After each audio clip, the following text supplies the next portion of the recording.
अस्सलाम वालेकुम व्यूवर्स, आपके अपने चैनल समंदर स्टूडियो से कौमी cricketer fast bowler Shaheen Afridi के मदाहों से दुआ की दरख्वास्त कर दी। शहीन अफरीदी की हाल ही में मुनक्कद किए जाने वाले कौमी क्रिकेट के अशाइया से एक वीडियो वायरल हो रही है जिसमें शहीन को तकरीब में देखा जा सकता है, लेकिन एंट्री के दौरान शहीन को अकेला देखकर इनके मदाह इनके पास चले आए और इनसे मुख्तलिफ सवाल शुरू कर दिए। क्रिकेटर ने तबीयत से मतलब पूछे गए सवालात पर कहा कि आप मेरे लिए दुआ करें, मेरे टांके सही हो जाए। दूसरी जानब हाल ही में शहीन को आता देखकर दुल्हन और लड़की की वीडियो भी वायरल हुई जिसमें दुल्हन की जानब से तस्वीर की ख्वाहिश शहीन रद्द ना कर सके।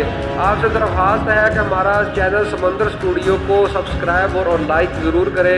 वाज़ेह रहे कि T20 वर्ल्ड कप के फाइनल में इंजरी का शिकार होने वाले फास्ट बॉलर शहीन अफरीदी का हाल ही में पेंडस का ऑपरेशन हुआ है।